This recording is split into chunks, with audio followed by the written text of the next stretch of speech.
Human trafficking expert urges U.S. Congress to regulate crypto miners. There are so many things wrong with that statement by itself. But without any further ado, guys, let's dig in. Yo, crypto nation and mining family. Crypto nation and mining family, what's going on? And of course, like always, it's not financial advice. Yo, crypto nation and mining family, what's going on out there? Like I was saying, there's a person that came out in front of Congress urging them to regulate crypto mining. Guys, check out this guy. He just looks like he's not in the know, and he's like definitely reading a script. But that's just my opinion, though. So, cryptocurrencies are helping to facilitate human trafficking and thus should be regulated far more heavily than present, an expert will tell the U.S. subcommittee yesterday. David Murray, the vice president for product development at services at Financial Integrity Network, recommended that Congress create a new class of regulated financial institution known as the virtual asset transaction validators, i.e. crypto miners, guys. And if you guys are like wondering like I was like, who in the world is this David Murray guy? So I went ahead and checked them out here. So this is actually from FIN, which is Financial Integrity Network. So this guy has worked for the Treasury Department, guys. Just let that sink in. Worked at the Treasury Department. He has been a part of basically illicit finances and under the Secretary for Terrorism. I mean, you want to know what funds terrorism, what funds illicit crimes? Last time I looked, this is the most anonymous form of currency out there, guys. No need to use that bizzity bit, guys. Considering that it's on a public ledger, which is public knowledge, which means that it can be tracked. I'd like to know where this guy gets his information from. Let's keep going. So, this guy has been with foreign policies for money, empowering the bank, weaponizing the banks. I mean, he's just done a lot of stuff with the Treasury Department, so he definitely knows finances very, very well. So does this place that he works for. So they deal with basically KYC, anti-money laundering, the better ways to weaponize money. You could sit there and I'll leave all the links in down below for all this stuff. You guys can sit there and do your own research, guys. But they are definitely all with the AML, CFTs for global standards and marketing expectations for financial integrity. So knowing a little bit about him, that he's worked for the government, for one. So he understands how the government works. He understands how to weaponize the banking industry. He understands why money, the fiat, is beneficial to him, to keep him in power. Just think about that. But that's just me.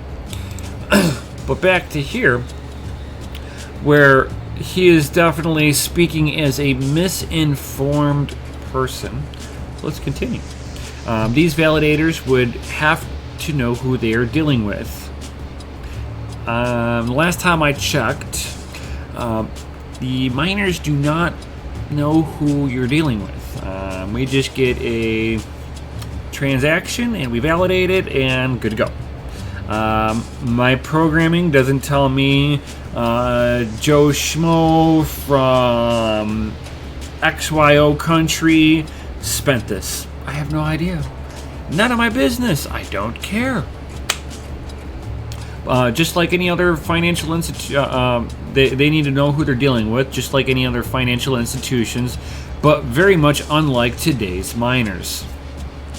So, for these essential actors in cryptocurrency transactions, such as a regulatory regime would emphasize counterparty financial institution due diligence, Murray said in his remarks to be delivered before a hearing on human trafficking at the Subcommittee on National Security and International Trade and Finance.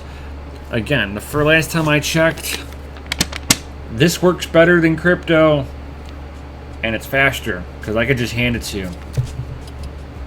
I think if they even saw a single Bitcoin being spent on this, it is less than 1%, I guarantee you, of all the cash. I mean, you want to regulate something? This first. The lack of system-wide finance crimes compliance, FCC governance for some existing cryptocurrencies allows criminal space to operate and makes it difficult for the United States to isolate rogue service providers from the U.S. financial system. So they basically want to figure out how to weaponize cryptocurrency for their own financial gain.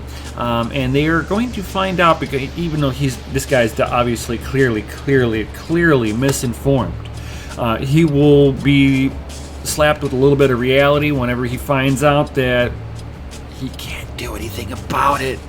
You can't stop it. You can try to, but how does that work out for China, that chickadee China? How is that working out for the Islamic states? Come on now, think about it, guys. You cannot regulate this. Just like Peter says, you cannot uninvent Bitcoin. So, a former director of the Office of Illicit Financials at the Treasury Department, Murray argued that the miners, at the very least, govern who can participate in the networks, and any issuers, exchanges, or custodians they serve. Mining is not currently regulated under the Bank Security Act. It can't. But virtual asset transaction validators could be gatekeepers for the virtual asset system if they brought into the scope of the BSA, said Murray, whose Washington, D.C. based firm advisors financial institutions and governments on combating money laundering. This guy, with every bit of what he was just saying there, is incorrect. Yes, you can look at a miner as this potential gatekeeper of a sort, but they're really not. If you really want to think about it, the miners are more of like the pipeline that like connects point A to point B, but you still have point A and point B, the onboard and the offboard. I'm sorry, but if you wanted to be regulating anything, you can regulate it on the on-ramp.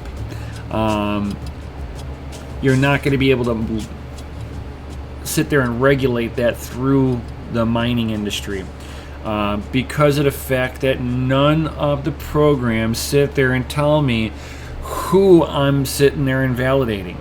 I can sit there and look at the dashboard on my miner. Is it going to tell me anything? No. So I don't understand how this guy is thinking that he's going to remotely regulate this space. Again, this would be very different from the current state of public affairs in the blockchain networks, which anyone can join without permissions. Thank you. But the openness of such a system makes them useful to criminals, including human traffickers. So, of course, we're going to go to the things that I want him to put evidence down of how much crypto is being onboarded into this trafficking that he's talking about versus the US dollar, guys. Come on. I hope nobody's falling for this false facade. then Murray also argued the trend towards decentralization and anonymous systems threatens our abilities to access the U.S. financial system, he said. Now, Bitcoin is not anonymous. It's decentralized, but not anonymous.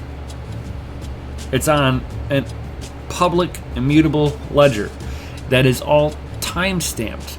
And anytime that you can put a time on it, you can also track it. So if they want to sit there and track who's got Bitcoin, unless they're a pure miner, you're not going to just be able to not track it. And the wallets, as soon as somebody tries to offload it into fiat of some sort, all the wallets can be connected afterwards, especially if they're using that Bizzity bit. If you want to sit there and use something anonymous, you're going to use something like Monero. Come on, guys, think about it. Let's see here. The two other expert witnesses at the subcommittee hearing, Nebraska State Attorney General Douglas Peterson and Nebraska State Senator Julie Salama, also brought up the use of cryptocurrency in human trafficking in their prepared remarks. Yeah, remember that they're prepared. The political agenda is brought to you by We Don't Know. But what they're trying to say is basically a ban. Regulators regulating miners in the way that Murray describes would be impossible to be prohibiting them from participating on the public blockchain network, said Peter Van Valkenburg, director of research at the Washington-based think tank Coin Center. Wow, that's a tongue twister right there. It's coached as regulating, but what it would be is an effective ban on American persons or businesses using open blockchain networks, because it would require them to use it on a permission basis. Van Valkenburg told CoinDesk, adding, "It's just a ban on a whole type of technology," and that I 100% agree with. The only way that you're going to be able to sit there and do that is if you can get everybody on board to just outright ban it. And we see how it's working out for that chickadee China, right, guys? So they're sitting there being some of the number one mining facilities are in China, guys. But it's banned. What's that telling you? Murray even seems to acknowledge in his testimony, which reads, "Imposing regulations on people and entities who perform these functions almost certainly would make it difficult for some existing implementations of blockchain-based payments to continue to operate as they do today." However, he adds that the Bank Security Act is not to enable or accommodate all manner of financial products and services, regardless of the threat they pose to financial transparency. Van Valkenburg argued that such a ban would be counterproductive on the goal of nabbing criminals. From a policy standpoint, and the fact that technology has been legal and available has been a boom to law enforcement, because major American companies play a role on these networks like Coinbase and Kraken and other exchanges because they cooperate with law enforcement, he said. Van Valkenburg also noted that anonymous payments can have legitimate uses. Cash, for example, while used in private transactions by criminals, like I've been saying, is also used by protesters in Hong Kong who are concerned that the Chinese government might trace their steps on their way to protest sites. He concluded that the internet is used for all kinds of crimes, but in 1998 we said, let's ban the internet because it's used for crime. The US would have suffered. That has got to be the most truest statement. I mean, if you're going to sit there and start banning it because criminals use it, you might as well digitize your own currency. This way you can control exactly every aspect of it 100%. Banks, everything would be 100% tracked. But you're not going to sit there and see them do anything like that, because even the government politicians are still looking for ways to have backwater deals privately. So you won't ever see them attack the one thing that makes them have unlimited power and unlimited privacy. I mean, just think about that. And they're sitting there wanting to add more regulations onto the mining aspect. I would enjoy to sit there and see them try to enforce that, for one. Two, try to come up with some mining programs that would allow that to even remotely happen. I would be curious to see what the government mining program would look like. What's your guys' thoughts on that stuff? Do you think the government's going to waste their time to make a permissioned mining program? What's your thoughts? Drop them in down below. While you're down there, smash that listening like button, subscribe, share these videos with other people, and all that good stuff. And if you guys have made it this far, I've got one last thing. Just one. Guys, have you checked out HotRodMining.com, guys? Yo, you could sit there and pick up some amazing gear, guys. Anything from hats, shirts, jackets, pants, shorts, and some PC equipment, guys. You'd be able to actually make your own PC or mining rig from the stuff that I have selected here. So guys, definitely check it out. All the links and everything down below. And with that, guys, I'll definitely see you all on the next one. Peace.